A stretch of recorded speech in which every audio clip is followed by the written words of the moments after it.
नमस्कार दोस्तों, कैसे हैं आप सब। उम्मीद करता हूँ बहुत ही अच्छे होंगे। तो फ्रेंड्स, आज हम बात करने वाले हैं ब्लू पेपर्स के बारे में। जी हाँ फ्रेंड्स, ब्लू पेपर यानी जो हाइड्रा 7 पर अभी कुछ दिन पहले ही अपलोड किए गए हैं कंपनी की तरफ से, तो उसके बारे में आज हम बात करने वाले हैं। फ्रेंड्स, ब्लू पेपर को समझना थोड़ा डिफ़िकल्ट हो सकता है क्योंकि ब्लू पेपर्स के अंदर सारी की सारी टेक्नोलॉजी के बारे में बात की गई है और हर व्यक्ति को उस टेक्नोलॉजी के बारे में समझना बिल्कुल भी ईजी नहीं होगा क्योंकि वो एक टेक्निकल पार्ट है और हर किसी को वो समझ में नहीं आने वाला है। लेकिन फिर भी मैं यहाँ पर प्रयास करूँगा कि हम उन चीज़ों के बारे में बात करें जो हमारे काम की हैं, या फिर हम उस चीज़ को सुन करके या देख करके या उसका हम प्रिडिक्शन करके या हम उसको इतना समझें कि ये जो टेक्नोलॉजी है ये हमारे लिए कितनी यूज़फुल होने वाली है, या हम लोग अगर यहाँ पर काम कर रहे हैं तो हमारे लिए जो फ्यूचर है हमारा वो कैसा होने वाला है। तो इतना हमें समझना बेहद ज़रूरी है। तो फ्रेंड्स, इसी बारे में हम यहाँ पर बात करेंगे। तो मैं कोशिश करूँगा कि आपको कुछ पॉइंट्स जो इम्पोर्टेंट हैं वो मैं आपको डिस्कस करूँ, क्योंकि इतना ही काफ़ी है कि हम ये समझें कि आखिर ये जीएनपी है क्या और हमारा जो फ्यूचर होगा वो इसके साथ जुड़ के कैसा होने वाला है। तो चलिए फ्रेंड्स, ज़्यादा समय ना गवाते हुए चलिए चलते हैं वीडियो में। तो नमस्कार दोस्तों, स्वागत है आपका हमारे YouTube चैनल एक आइडिया में। तो सबसे पहले दोस्तों, अगर आप हमारे चैनल पर नए हैं तो हमारे चैनल को सब्सक्राइब कर लें और बेल आइकन पे प्रेस कर दें ताकि आप हमारी किसी भी आने वाली वीडियो को मिस ना कर पाएँ, क्योंकि हमारी हर वीडियो में कुछ ना कुछ नया आपको जरूर मिलेगा। फ्रेंड्स, जीएनपी यानी कि ज्योमेट्रिकल न्यूमेरिक प्रोसेसिंग। फ्रेंड्स, यहाँ पर जो बात की गई है, जीएनपी इतना स्ट्रॉन्ग प्रोजेक्ट है कंपनी के पास, यानी सिक्योरिटी और कम्युनिकेशन और स्टोरेज की अगर हम बात करते हैं तो ये तीनों ही पॉइंट इतने ज़्यादा इंपॉर्टेंट हैं आज के टाइम में और आने वाले टाइम में भी, क्योंकि इन तीनों ही चीज़ों के बेस पर पूरा सिस्टम चलता है, या ये कहें कि जो आईटी सेक्टर है वो इन तीनों ही चीज़ों पर बेस है। और आज हमारा जो जीवन है धीरे धीरे इन तीनों ही चीज़ों पर डिपेंड भी करता है। तो फ्रेंड्स, यहाँ पर अगर हम सिक्योरिटी की बात करें तो जीएनपी सिक्योरिटी के मामले में अगर हम बात करें तो सिक्योरिटी प्रोवाइड करने वाला है, और ऐसी सिक्योरिटी जो अभी तक दुनिया ने नहीं देखी है। कम्युनिकेशन की अगर हम बात करते हैं तो फ्रेंड्स, जो कम्युनिकेशन में जो प्रॉब्लम्स आ रही हैं उन सभी का सॉल्यूशन यहाँ पर जीएनपी टेक्नोलॉजी के माध्यम से होने वाला है। स्टोरेज की अगर हम बात करते हैं तो एक बहुत इंपॉर्टेंट पार्ट है। आज हमें स्टोर करने के लिए सर्वर्स की ज़रूरत पड़ती है, या फिर तरह तरह की जो डिवाइसेस को यूज़ किया जाता है। फ्रेंड्स, उन सभी का जो सॉल्यूशन है वो भी जीएनपी टेक्नोलॉजी के माध्यम से होने वाला है। तो ये सारी की सारी जो चीज़ें हैं वो ऑलरेडी तैयार हो चुकी हैं, कंपनी ने ऑलरेडी रिसर्च कर ली है। इसी के बाद जो ब्लू पेपर है हमारे लिए ये अपलोड किया गया है, क्योंकि इसके अंदर सारी टेक्नोलॉजी दी गई है। अब हम धीरे धीरे थोड़ा सा मैं यहाँ पे इसको समझाने का आपको प्रयास करता हूँ।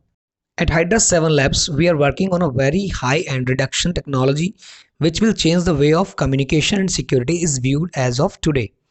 With security concerns reaching every aspects of one's digital life, may it be phone, personal computer, bank records, health records, personal identification information, IoT devices, etc. While enterprises and governments are having different set of issues like email and data security, data center security, stability of system, capacity building, last mile reach, data detention, etc.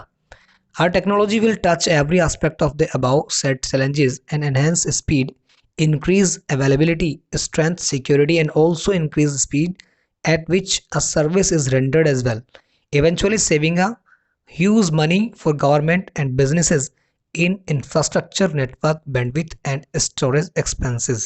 तो friends, GNP technology एक वो रामबाण हमें मिल गया है, यानी अगर हम जो आज की डिजिटल लाइफ की बात करते हैं तो जितने भी काम आज डिजिटली हो रहे हैं और या फिर आने वाले टाइम में इसका जो प्रचलन है वो बढ़ेगा ही डेफिनेटली।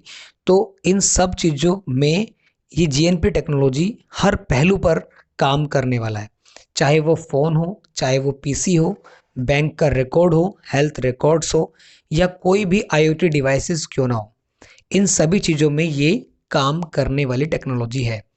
और इसके अलावा जो बड़े बड़े बिजनेसेस या जो सरकार की जितनी भी चीज़ें हैं, यानी कि सिक्योरिटी की अगर हम बात कर लें, या हम उनके डेटा रिकॉर्ड की बात कर लें, या किसी भी तरह का जो भी डिजिटली काम होता है उसकी हम बात करते हैं, तो गवर्नमेंट और बिजनेसेस पर्पज़ के हिसाब से भी ये जीएनपी बहुत ही स्ट्रॉन्ग प्रोजेक्ट हमारे पास आ चुका है।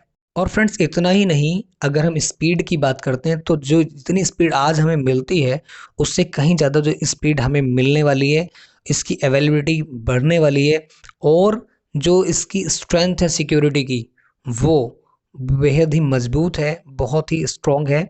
और अगर हम बात करते हैं इस पर जो एक्सपेंसेस आने वाला है वो भी बहुत कम आने वाला है। यानी गवर्नमेंट का जो जितना पैसा आज खर्च हो रहा है सिक्योरिटी पर, स्टोरेज पर, या किसी बिजनेस पर्पस के हिसाब से अगर हम बात करते हैं, उसका इंफ्रास्ट्रक्चर या नेटवर्क बैंडविड्थ की हम बात करते हैं, तो उन पर जो इतना खर्चा होता है, जो उनके स्टोरेज करने में जो इतना बड़ा खर्च आता है, वो जीएनपी के माध्यम से, जीएनपी की वजह से बहुत ही कम होने वाला है। और फ्रेंड्स, क्या आपने कभी सोचा है कि किसी डिजिटल इन्फॉर्मेशन को 1/100 और 1/1000 ऑफ द ओरिजिनल साइज, यानी उसके ओरिजिनल साइज को 1/100 और 1/1000 तक हम उसको रिड्यूस कर सकते हैं। तो ये एक बहुत बड़ा अचीवमेंट हम लोगों के लिए या जीएनपी टेक्नोलॉजी के लिए है। और इतना ही नहीं, उसको वापस से दोबारा से एग्जैक्ट फॉर्म में, वापस ओरिजिनल इन्फॉर्मेशन में, विदाउट लॉस, यानी कि किसी भी इंफॉर्मेशन के कमी के बिना, बिल्कुल ओरिजिनल फॉर्म में उसको वापस से दोबारा से उसी फॉर्म में लाया जा सकता है। ये बहुत ही बड़ा अचीवमेंट है, या इसको मैं तो ये कहूँगा कि ये एक इन्वेंशन है, एक रेवोल्यूशन है। फ्रेंड्स, जीएनपी टेक्नोलॉजी का ESALR प्रोटोकॉल इतना स्ट्रॉन्ग प्रोटोकॉल है कि जिसको हम हर जगह, यानी कि एवरी एप्लीकेशन पर अप्लाई कर पाएंगे। और फ्रेंड्स, कोई भी एप्लीकेशन ऐसी नहीं बचने वाली जहाँ पर हम इसको अप्लाई नहीं कर पाएंगे। एक फ्रेंड्स, जीएनपी टेक्नोलॉजी का जो एक एक कोड होगा, जैसे कि 9 से 30 कैरेक्टर का कोड यहाँ पर होगा, और या फिर 35 से 200 कैरेक्टर के बीच में कोई कोड होगा। उस कोड को के अंदर जितना भी डेटा, बड़े से बड़ा डेटा उसके अंदर समावेशित होगा, समाहित होगा, और उसको हम कहीं भी अगर हम उसको ओपन करते हैं तो वो एज इट इज़ डेटा बिल्कुल ओरिजिनल फॉर्म में हमें वापस से मिल जाएगा। और ये सिर्फ not only in the world और ऑन द अर्थ, आप बाहर भी कहीं किसी दूसरे प्लेनेट पर भी उसको, डेटा को ओपन कर पाएंगे। तो ये एक बहुत बड़ी उपलब्धि है। इसके अलावा अगर हम बात करते हैं फ्रेंड्स, अगर हम स्कोप की बात करें तो इसका स्कोप इतना ज़्यादा है और आने वाले टाइम में बढ़ेगा ही बढ़ेगा, कभी भी कम नहीं होने वाला है। क्योंकि आज जो ज़माना वो आईटी का है, और आईटी का ज़माना कभी ख़त्म नहीं होने वाला है। आने वाला टाइम आईटी का ही रहने वाला है, और भी एडवांस होने वाला है।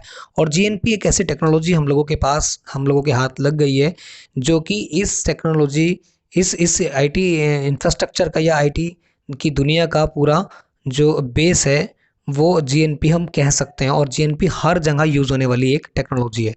तो फ्रेंड्स, सोचिए हम जहाँ पर आज हैं, कल को हम कहाँ पर होने वाले हैं। तो friends, GNP technology has the ability to collapse a large amount of data by many orders of magnitude. कितना ही बड़ा डेटा क्यों ना हो, उसको संक्षिप्त करने की ताकत रखता है जीएनपी टेक्नोलॉजी। और फ्रेंड्स, एनक्रिप्शन और डिक्रिप्शन की अगर हम बात करते हैं, किसी भी डेटा को एनक्रिप्टेड करना और उसको वापस से डिक्रिप्टेड करना, ये एक बहुत ही बड़ी बात है, और वो भी without loss of any data, किसी भी डेटा को लॉस किए हुए। एनक्रिप्टेड मैंने पहले भी बताया कि एनक्रिप्टेड का मतलब होता है कि कोई भी डेटा वो एनक्रिप्शन फॉर्म में, किसी कोडिंग फॉर्म में है, उसको कोई दूसरा नहीं पढ़ सकता है, लेकिन उसको वापस से उसी फॉर्म में लेके आना और फिर विदाउट एनी लॉस, ये जीएनपी टेक्नोलॉजी के माध्यम से पॉसिबल है। इसके अलावा फ्रेंड्स, जो it can support text data files such as ASCII and binary data with additional development if needed. और ये क्या करता है, ये सपोर्ट करेगा टेक्स्ट डेटा और या फिर फाइल्स को, जो कि ASCII यानी कि एक अमेरिकन लैंग्वेज है, ये एक अमेरिकन स्टैंडर्ड लैंग्वेज होती है, तो उसमें, और बाइनरी डेटा एक कोडिंग लैंग्वेज है, तो उसमें ये दोनों में ही ये। तो फ्रेंड्स, इसके ऊपर मैं जितना बोलूँगा उतना कम है, क्योंकि ये टेक्निकल पार्ट है, और इसको जितना हम समझेंगे तो उसको उतना ही इसके अंदर डूबते जाएंगे, क्योंकि ये बहुत बड़ा पार्ट है। लेकिन टेक्निकली इसको हम नहीं समझ पाएंगे इतनी आसानी से, क्योंकि हमें इसको स्टडी करना ही बेहद ज़रूरी है। लेकिन फिर भी मेरा इस वीडियो को बनाने का सिर्फ इतना ही उद्देश्य था कि मैं कम समय में आपको इतना बता पाऊँ कि जो जीएनपी टेक्नोलॉजी, वो हमारे लिए और हमारे पास एक ऐसी टेक्नोलॉजी हाथ लग गई है कि दुनिया की द बेस्ट टेक्नोलॉजी है और द एडवांस टेक्नोलॉजी है। और ये इसका स्कोप आज ही नहीं, आने वाले टाइम में हमेशा रहने वाला है। तो फ्रेंड्स, कहने का तात्पर्य यह है कि जो भी हम आज काम कर रहे हैं जिस भी कॉइन में, जो इसके जो कॉइन्स हैं जीएनपी रिलेटेड, वॉच कॉइन या जेडी की अगर हम बात करते हैं, तो फ्रेंड्स अगर हमारे पास इतनी बेहतर टेक्नोलॉजी है तो क्या हमारा जो फ्यूचर है, जब टेक्नोलॉजी का फ्यूचर इतना एडवांस है, इतना ब्राइट है, तो क्या हमारे जो कॉइन्स होंगे उनका फ्यूचर ब्राइट होगा या नहीं होगा? ये क्वेश्चन हम किसी और से ना करके खुद से ही करें और पूछें अपने आप से सवाल कि यदि हमारे पास इतनी एडवांस टेक्नोलॉजी है तो क्या हमारा जो इन्वेस्टमेंट है क्या वो बेकार जाएगा? क्या वो हमारे लिए कुछ क्या इतना कर देगा कि जो हमने कभी सोचा भी नहीं होगा? तो फ्रेंड्स ये सवाल आप खुद से करें कि क्या हम सही प्लेस पर हैं या नहीं हैं, क्योंकि ये सवाल बार बार जो लोग पूछते हैं कि भाई अब क्या होगा, प्राइस कब इंक्रीज़ होंगे, तो ये सारी की सारी चीज़ें यहाँ पर इन सवालों का जवाब हमें खुद मिल जाता है। तो यही ब्लू पेपर में भी इन्होंने बताया है, और ब्लू पेपर को पढ़ना इतना आसान नहीं है हर किसी के लिए, क्योंकि टेक्निकल पार्ट है, तो उसको बस इतना ही मैंने आपको थोड़ा सा समराइज़ करने का प्रयास किया है कि जीएनपी जो है वो एक बेहतरीन टेक्नोलॉजी है, आने वाले टाइम की टेक्नोलॉजी है। स्पीड आने वाले टाइम में बढ़ने वाली है, हर चीज़ की स्पीड बढ़ने वाली है, चाहे हम इंटरनेट की बात करें, सिक्योरिटी की बात करें तो सिक्योरिटी और स्ट्रॉन्ग होने वाली है, कम्युनिकेशन की बात करें वो और स्ट्रॉन्ग होने वाला है, स्टोरेज की अगर हम बात करें तो स्टोरेज को इन्होंने अभी तक जितने भी चीज़ें थी स्टोरेज करने के लिए उन सभी को बौना कर दिया है, जो कि ये तीनों ही चीज़ें इतनी इम्पोर्टेंट और इतनी बड़ी हैं जिसको संभालना अपने आप में बेहद बहुत ही बड़ी बात हो जाती है। तो अभी तक जो गवर्नमेंट्स हैं या बिज़नेसेस, बड़े-बड़े बिज़नेसेस, वो भी इन चीज़ों को सिक्योरिटी वगैरह पे या स्टोरेज पे इतना पैसा खर्च करते हैं, जो कि एक बहुत बड़ा एक्सपेंस उनका इसी चीज़ के लिए जाता है।